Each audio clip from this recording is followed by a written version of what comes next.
Alors, bienvenue dans cette nouvelle vidéo où nous allons parler des contrôleurs. Les contrôleurs vont vous servir à réorganiser votre code, avoir une meilleure organisation de votre code suivant des fichiers. C'est juste des fichiers qui contiennent des classes PHP organisées en plusieurs fonctions ou méthodes qui vont vous permettre de mieux vous organiser. Généralement, les contrôleurs vont servir de pont entre votre base de données et la vue. Alors, quelle problématique le contrôleur essaie de résoudre? Ici, dans notre fichier de route, vous pouvez remarquer que, bien vrai, on a juste quelques petites données. Ce fichier peut rapidement devenir hyper long si nous avons beaucoup de logique. Alors, il va falloir trouver un moyen de réorganiser ce fichier-là. C'est là qu'interviennent les contrôleurs. Alors, comment est-ce qu'on crée les contrôleurs dans Laravel? Alors, je vais me mettre dans mon invité de commande ici. Je vais couper le serveur. Et pour créer un contrôleur, c'est la commande php artisan. Oups. PHP artisan. Make contrôleur.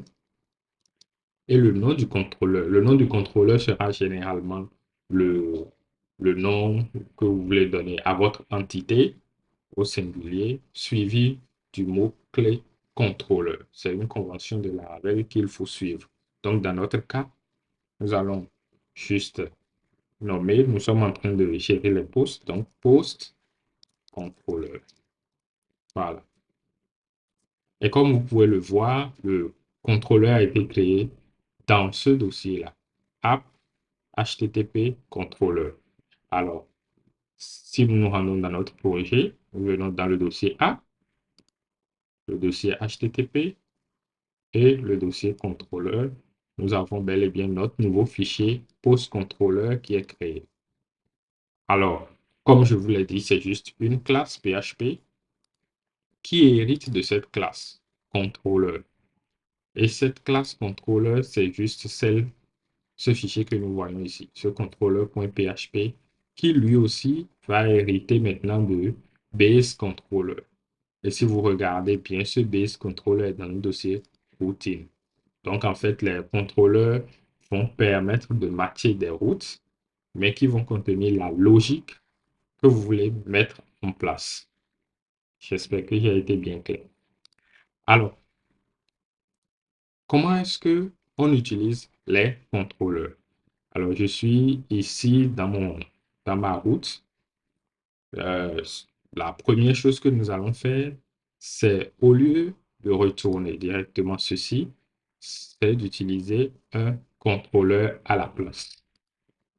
Alors, nous allons créer une petite fonction dans notre fichier de contrôleur ici. Donc, une fonction publique que nous allons nommer index.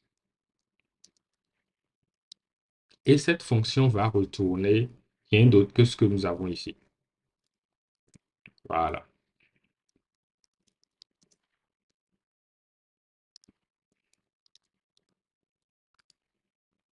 Cette fonction retourne ce que nous avons ici. Maintenant, comment faire en sorte que lorsque nous allons appeler notre URL, notre route, notre système de route puisse savoir que c'est cette fonction et cette logique qui va être retournée. Nous retournons encore dans notre fichier de route. Nous allons juste supprimer cette fonction.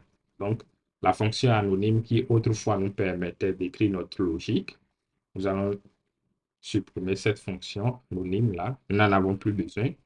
Mais à la place, nous allons mettre un tableau et mettre deux éléments dans ce tableau. Le premier élément serait rien d'autre que notre contrôleur. Le namespace vers notre contrôleur. D'accord? Ce sera app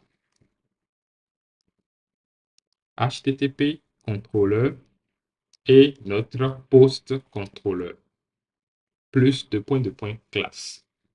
Le deuxième élément que nous allons mettre dans notre tableau, c'est maintenant la méthode que nous avons définie ici. Donc, nous avons défini une méthode index, n'est-ce pas? Donc, on va juste mettre une chaîne de caractères index.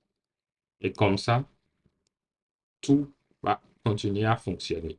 Alors, si nous ouvrons notre terminal et nous relançons notre serveur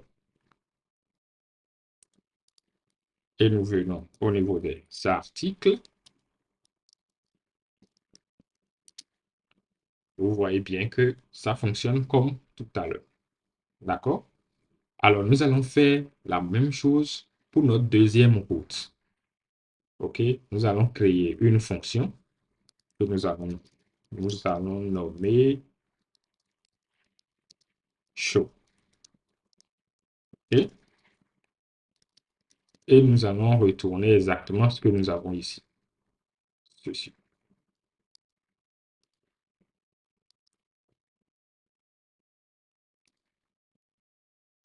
Et cette fois-ci, nous allons prendre les éléments qui sont dans cette fonction que nous allons ajouter comme paramètre de la fonction show. Et comme tout à l'heure, nous allons supprimer la fonction anonyme, mais le callback, et ajouter notre fonction, d'accord? Toujours notre contrôleur plutôt, toujours le même contrôleur, mais cette fois-ci, nous avons l'action show.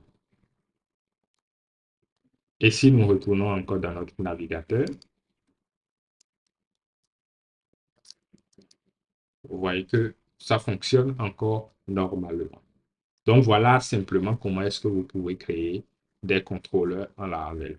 Nous allons voir maintenant les contrôleurs invocables. Alors, c'est quoi les contrôleurs invocables? C'est des contrôleurs qui auront souvent la vocation de faire une seule chose. C'est-à-dire que si par exemple dans notre post contrôleur, on avait seulement la fonction index, au lieu de mettre uniquement cette fonction index, nous allons créer un contrôleur invocable.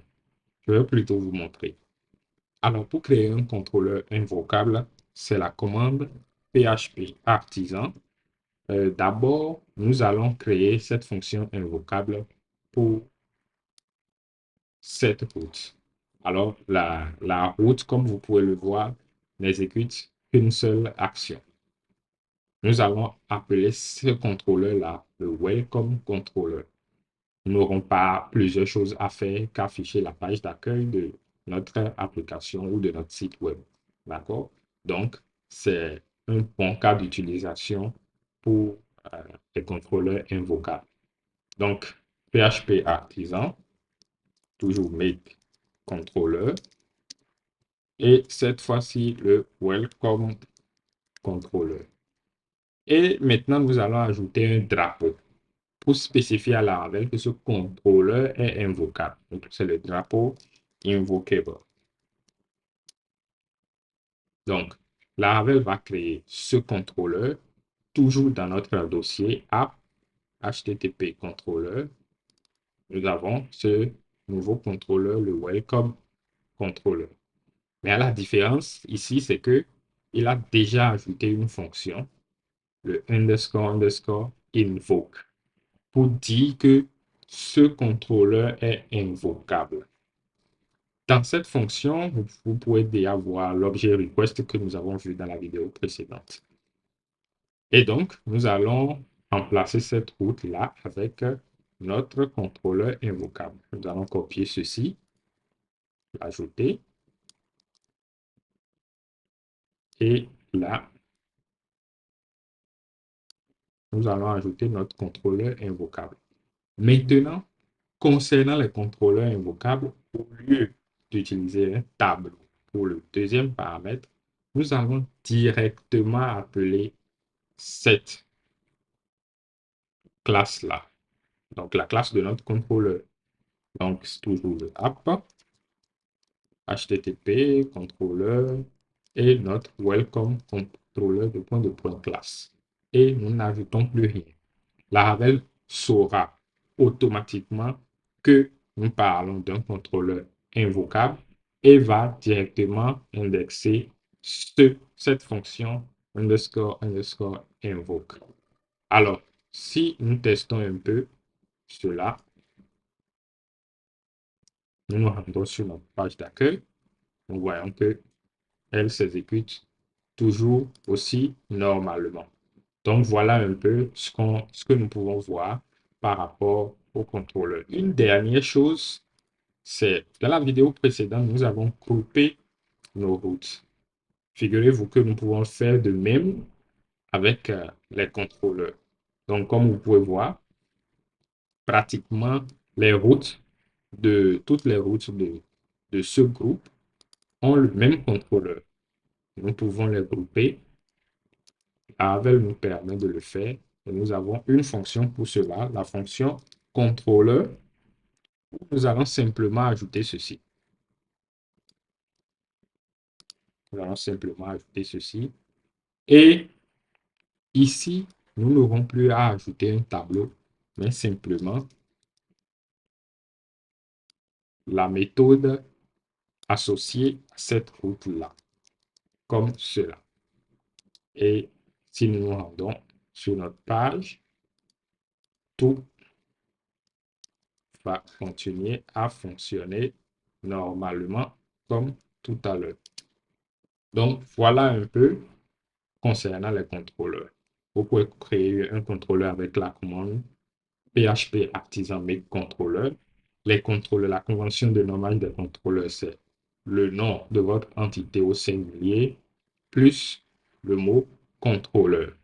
Les contrôleurs se créent dans le dossier app http controllers. Eux tous héritent de la classe contrôleur qui lui-même hérite d'une classe de base contrôleur dans un dossier de routine. Et vous pouvez aussi grouper les contrôleurs avec la fonction contrôleuse. Et cette fois-ci, on ne met plus un tableau contenant le contrôleur et la méthode, mais simplement une chaîne de caractères qui contient le nom de la méthode.